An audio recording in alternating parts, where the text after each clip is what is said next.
About 20 miles from Birmingham is a great little RV spot. It's Creak Campground. It's open from about March until November every year, and it's on the man-made Smith Lake, which is also the deepest lake in Alabama.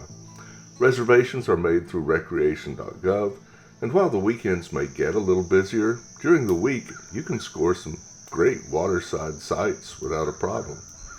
It was very peaceful after hours, and I was able to take a morning walk with only the sounds of crickets and crows to keep me company. Rita, the host, picked out Site 5 for me, and I couldn't have asked for anything more. A view like this from the mobile office, well, who can complain? I didn't test my speed for the internet, but I had no issues, either cell phone or internet. I hope you have the same experience. While hiking around, I found a few neat plants here, like this pale leaf sunflower, whose roots can be eaten like Jerusalem artichokes if you should need to.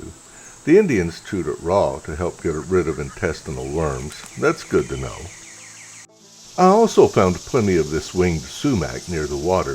These whitish flowers, they'll mature to a bright red in the fall, and you can soak them in cold water for about 30 minutes or so. It makes a slightly lemonade-tasting drink. But don't boil this to speed up the process, as the fruit will then release tannins, which can be very bitter. The Indians, though, did boil the bark to help new mothers produce milk for their babies. And there's this button bush. It's very common here.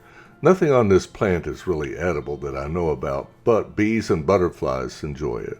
There are some medicinal uses, though. Tea is made from the bark to help with fevers, and the inside bark, like willow trees, has a slight pain-relieving property.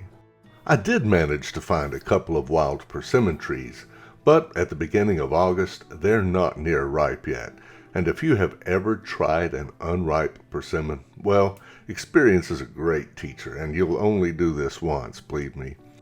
This is one of my favorite trees, and in Kentucky it's actually quite rare, but plentiful here in Alabama. This is the big leaf Magnolia, and it's a primitive tree that evolved before butterflies and bees, and therefore it relies mostly upon beetles for pollination. The leaves, though, can get up to 30 inches long, quite large.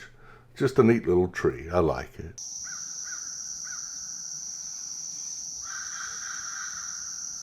After exploring around the lake, it's time to relax by the campfire as night approaches and watch the lightning bugs or the fireflies. There were only a few at first, but man, after dark, wow, it was like fireworks. Sometimes you forget just how enjoyable it is to relax by a campfire, listening to the frogs and the crickets with a million lightning bugs around.